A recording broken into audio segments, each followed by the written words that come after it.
Ito na po yung price reveal kung magkano na po yung pong total expenses ko rito is around kaya kung magkano kaya aabutin bago ano.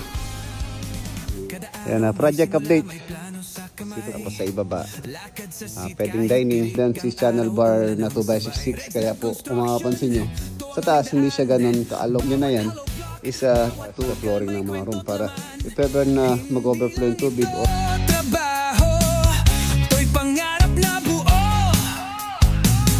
Kada buhos ng semento may pangakong totoo. Sa bawat so ayan po siya pagkano. Tapos pumunta muna ako dito sa previous project na rin dito sa Arayat. Mayroon pong project. Ito yung mubuo namin Ilua. Ano pangalan po nito? Gamit dito, pambarak to. Ayun, rubuta. Gravel bed. Itong daan na to, sa ano na po ito, Amaya. Ayun, Amaya. Ito kasing huli na to, 4 meters po siya dun sa pagpipintura dahil maalikabuan lang po yung pagkapitin. May idea kayo kung magkano kaya aabutin.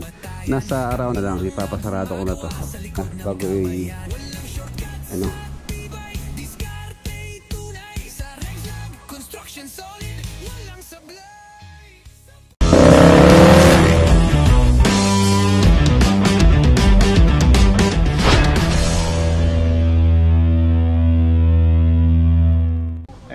Po sa update po tayo, project update dito po sa farm. 2 bedroom na guest house. Ayan na po siya.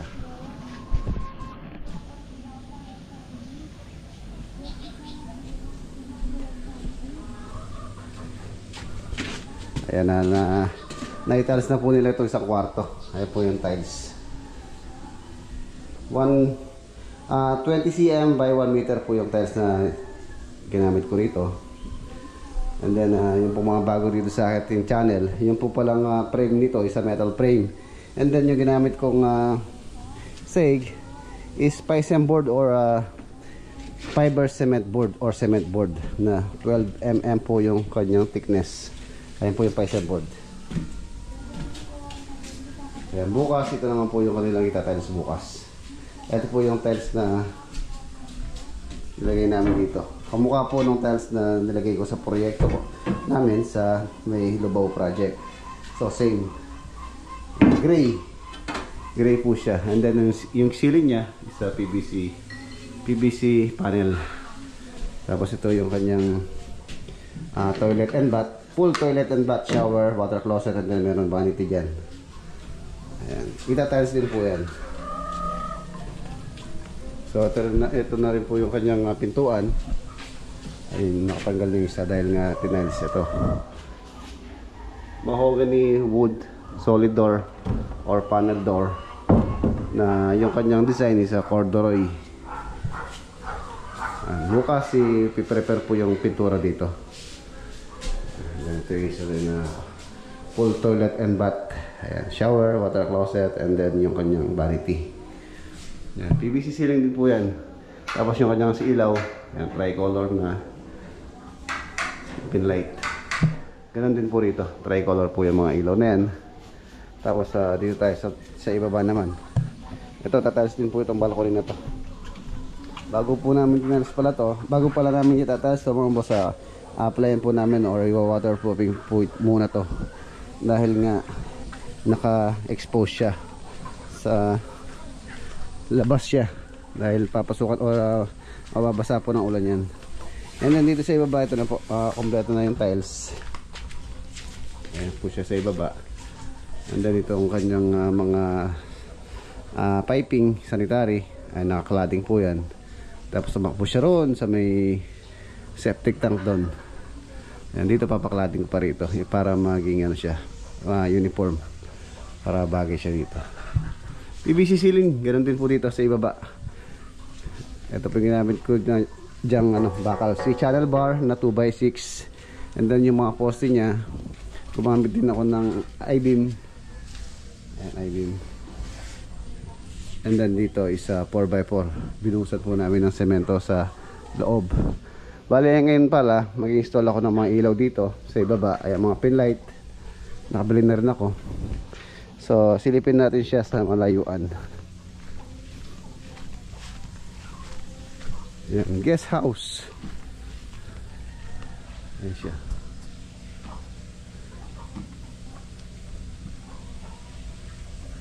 Ayan si Lolo Boy, nagpapakain ng kanyang mga alagang. Wala na pagkain, boss. Wala na pagkain, Lolo Boy. Bili tayo bukas. Ayan, tapos yung isang column sa gitna pinaklading ko. Meron po kasing outlet doon. So maganda yung cladding yun para yung mga outlet isa hindi na-expose yung kanilang mga pipe or yung kanilang mga conduit pipe. So yan, tapos ang bala ko rito sa wall na to, ang finish niyan is stucco or stucco. Ito, meron na ring stucco dito. Ito yung stucco ang gagamitin. Contact na stucco. So yan, maglalagay muna tayo ng ilaw bago dumilim. Unahin ko muna yung sa ibaba, dahil dito sa ibaba wala pong ilaw dito. Dito meron naman, so makakapaglagay pa ako dun mamaya kahit madilim. Yan, ito yung mga pin light na ilalagay po natin. Ang kulay pala nito is black. Ayan, black. Pag mga tinalas mo, mga namang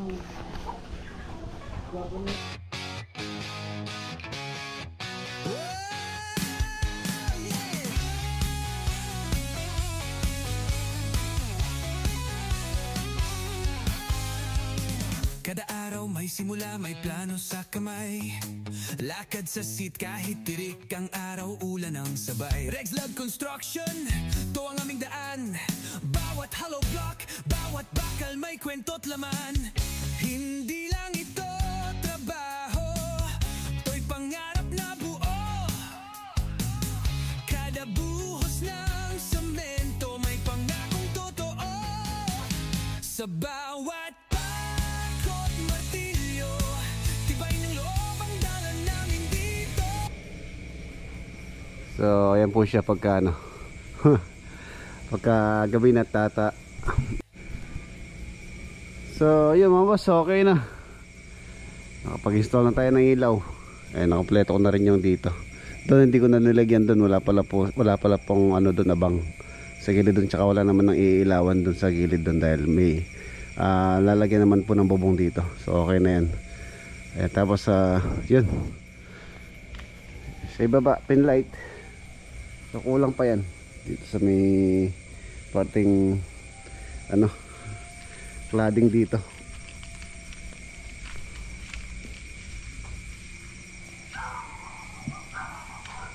Ayun yung tsura niya pagkagabi. So okay naman po yung liwanag niya. Pagka na kompleto to, maliwanag na. Okay na para sa akin.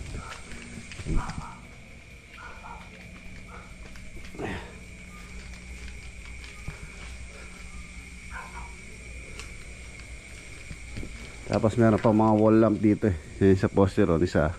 Tsaka dito isa wall lamp. Okay na.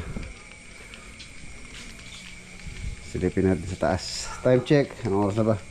Mag-alas 10 na. Mag-alas 10 na po. Hindi pa ako nakapag-edit ng video kanina. Inuna ko munang ilagay itong mga ilaw. Ayan siya.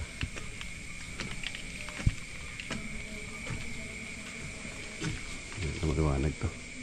Maliwanag. So yan po mga boss. Pahinga muna. And then time check, mag-alas 10 na. Baka hindi na ako makapag-edit. Tapos hindi pa pala ako kakain muna tayo. Kita-kita po tayo bukas. The next day. Good morning. Sunday morning. Meron na pong gumagawa. Tiles. Tiles sa dito sa isang kwarto. Ito, tapos na po yung flooring ay tiles dito. Bali CR na lang yun. And then yung balcony. Tapos meron din na nagpipintura para po i-prepare yung pintura doon naman dito sa isang kwarto. Hindi makakagawa rito sa isa dahil nagtatiles dito.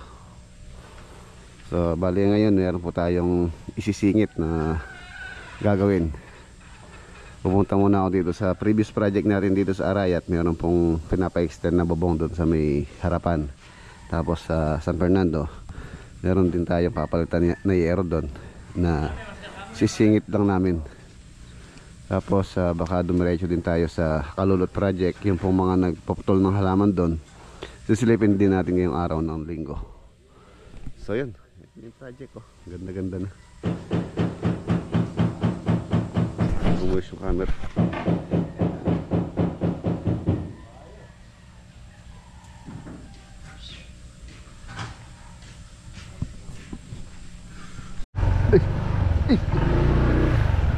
Medyo maputik. Ayan mga boss, ito po yung previous project namin last year ago. Ayun si ano, kung natatandaan nyo po yung dinala kong tuta rito, si Kilua. Ayun o, nandito, nakita ko Kilua. Ayan, ito yung bahay. Dito lang po sa amin to, sa Arayat. Ayun.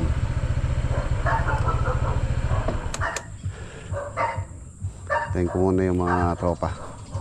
Meron na po tayong gagawin dito. Roofing extension. Ayan, si Kiloa. Kilala pa niya ako. Ito yung kanyang kasama dito.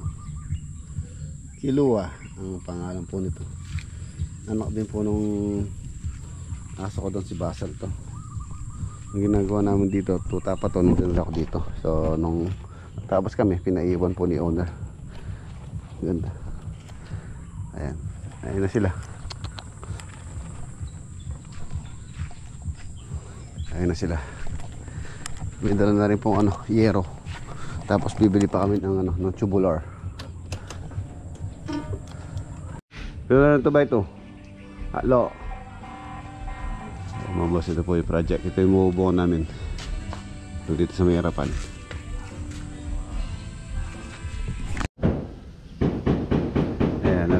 Nandito na tayo. Hindi ko pinapano natin mga boss. Pinapasingit na natin yung waterproofing para i-figure na umulan na malakas, hindi na po tatagas dyan sa loob.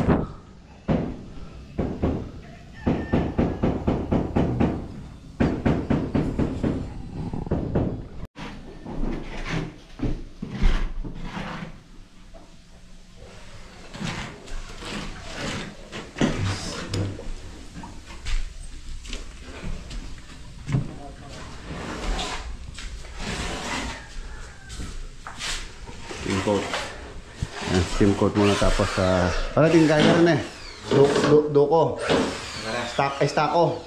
Stoko.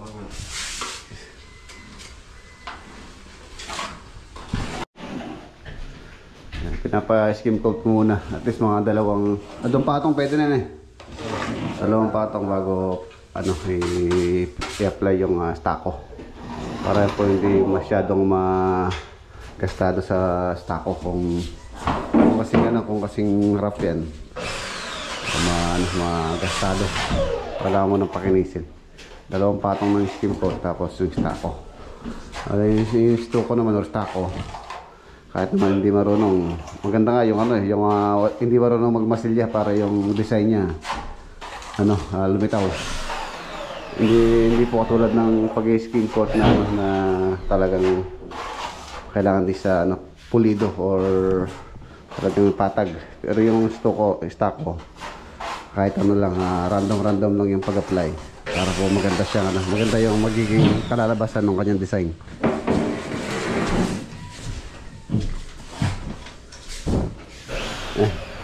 Prepare lang ako, alis din ako. Punta po tayo ng San Fernando.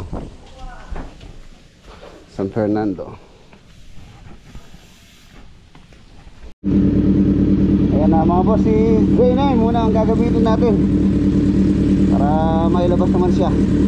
Baka mag-stack up.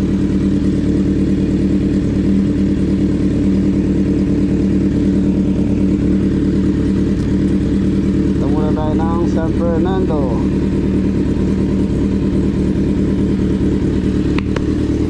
Let's go.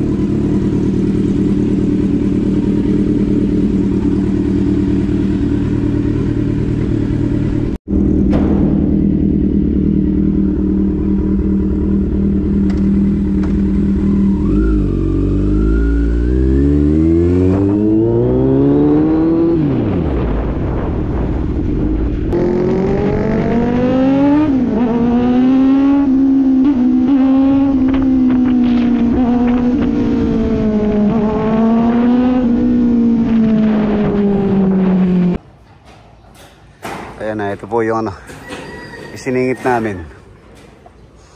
Bale, ano lang po yan. Pinalitan lang po namin yung yero. Yung yerong pinagbaklasan dito, pinadala ko po sa sa isang project. Doon po sa 10 unit. Ayan, ano po yun na luma. Puro kalawang and then ang daming butas. So pinalitan na po ni owner itong yero ng garahe. Siningit lang po namin to. Ano po ito mga boss? Apartment. Ngayon wala pang dito. Wala pang umuupa rito.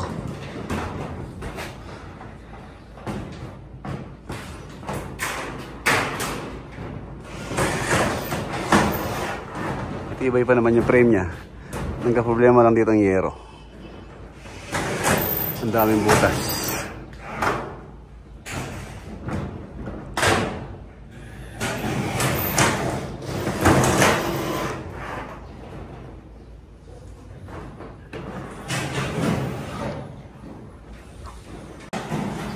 Ayan, yung dating nakalagay kasi dito mga boss, medyo manipis. Kaya po halos sa ilang taon lang kinalawang. So yun, siyempre pagka kinalawang madali nang mabutas yung yero. So yun yung nangyari dyan. Kaya po yan, pinalitan natin ng mas makapal. Kaya makapal na po yung yero na nilagay natin dyan. So ayan mga boss, iwanan natin sila. Matatapos naman nila to. Siguro half day lang naman yan. Punta na tayo sa San Fernando naman din dito. Malapit lang yung ginagawa namin dito. Yung 10 unit sa Kalulot din po yun. Kalulot San Fernando, malapit dun sa previous project natin dati. Tara.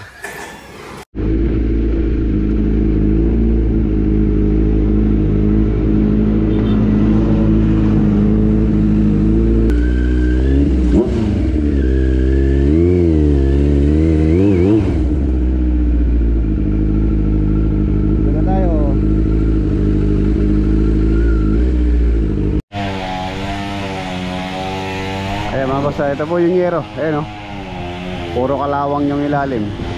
Then puro na rin, butas. Ayan po yung minaklas namin doon. So ayan, magagamit dito pambaras lang naman. Ano po yan, 20 feet or 6 meters ang haba niya. Tayo mo yung kasama mo, yan. Dapat doon sa gilid pa ganyan. Sabihin na lang dyan. Tapos ayun na-clear na. Ayun na po.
butas.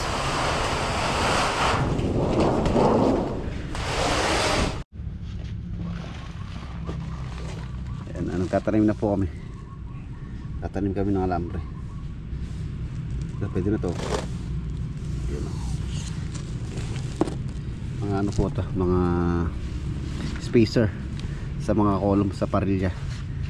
10 cm or 4 inches po yung ano nito, taas. Yan po ipapatong yung parilya. Gravel bedding, and then yan, tapos yung parilya, para po talagang ano siya, meron siyang concrete cover, hindi siya nakadikit or nakapatong lang sa lupa yung parilya natin. Yan ang tulad nito. Pwede na to, diba?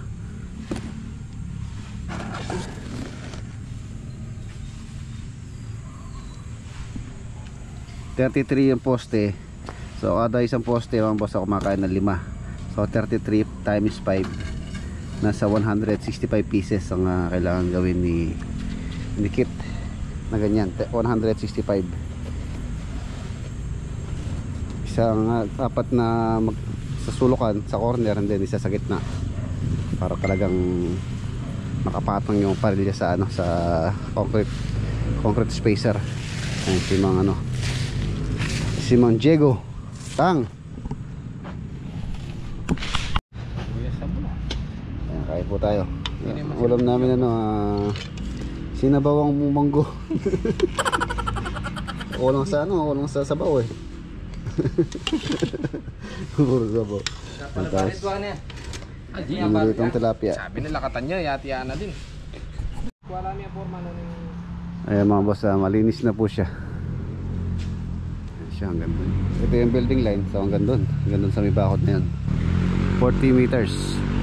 Tapos ito yung building line dito sa harapan. Pinin na yan dyan. Tapos yan po yung natitirang ano na to, space na yan. Yan po yung magiging parking. Maluwang siya pagka na-open to. Napakaluwang nung ano, pwesto ng mga unit. So napakaganda nito.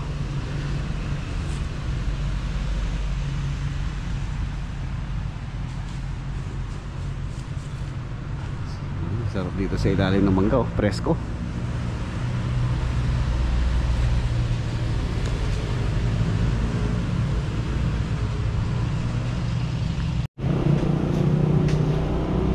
Ano itong ano dito? Ito pong area na to, itong daan na to, sa ano na po ito, Amaya. Ayun o, Amaya. Amaya, Mexico. Ay, Mexico. Amaya, Kalulot, San Fernando. So dito marami pong pepper na magpo-pwesto ka rito. Tsaka itong yan, dito sa area na to, ito yung pinakamalaki dahil hindi po siya eskwalado.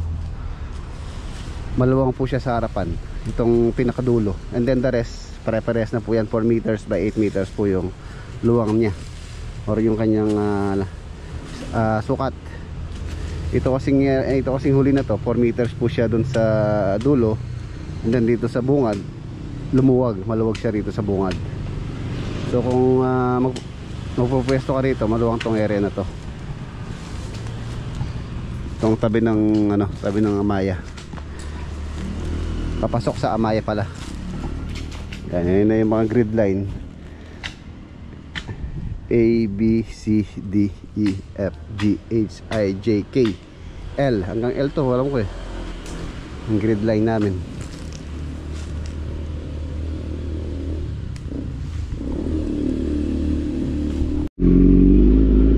Iwanan natin sila.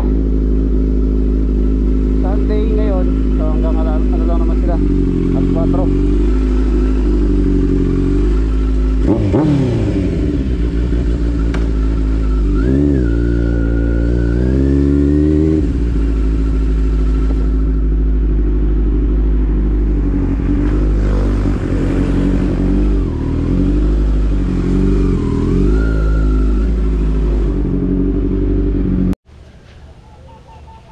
Mga boss, umuwi na po sila.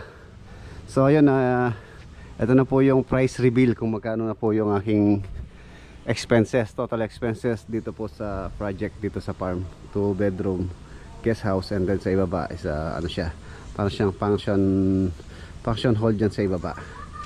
Ayan, or receiving area dyan. So yan mga boss, as for now po, yung pong total expenses ko rito is around 400k, may git na po. Ayan, 400,000 may git na ang nagagastos ko po rito. Total labor and materials na po yun. And take note, yung pong mga ibang materials dito mga boss, hindi ko pa po binili yun.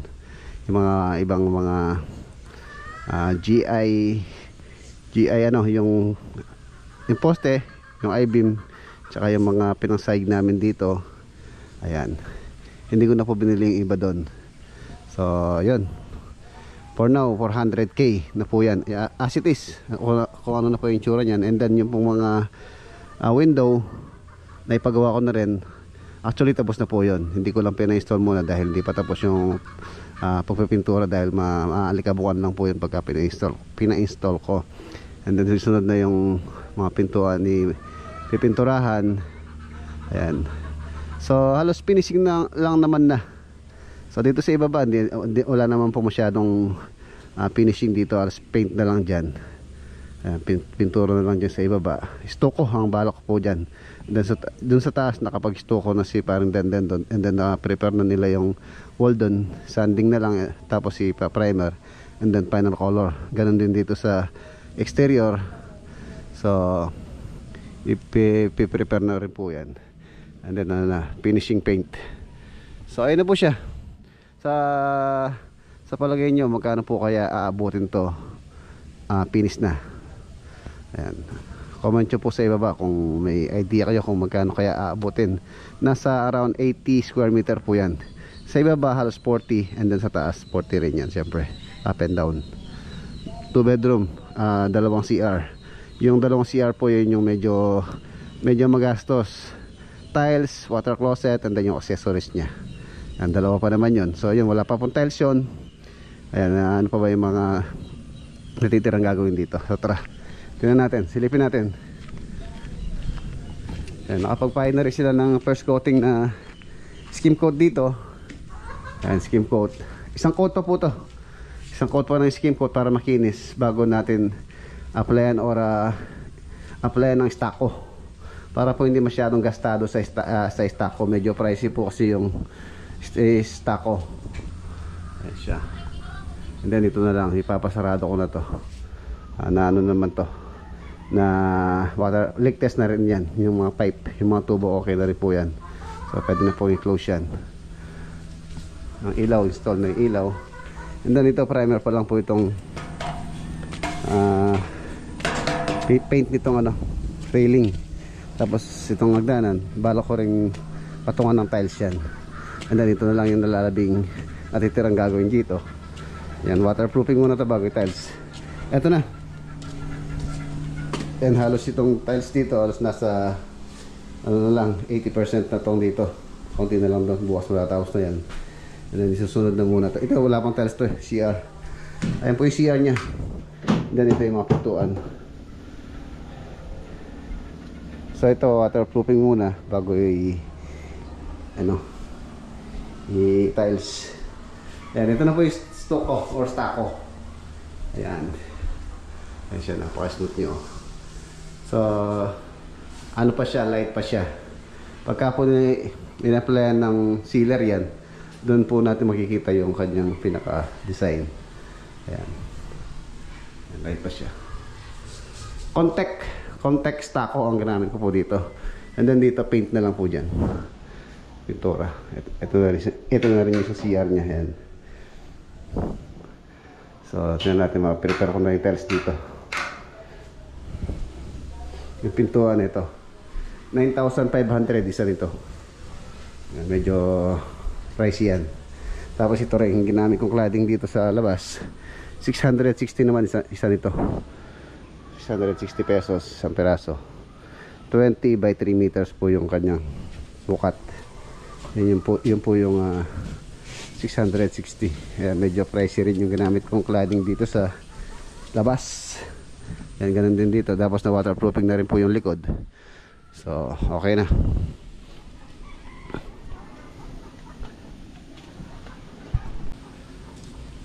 So ayan na mga boss, dito ko na po tatapusin yung ating vlog for today. Maraming salamat sa inyong walang sawang suporta dito sa ating channel. Kita-kita tayo bukas sa next upload. Ayan. Paalam po. God bless. Ingat.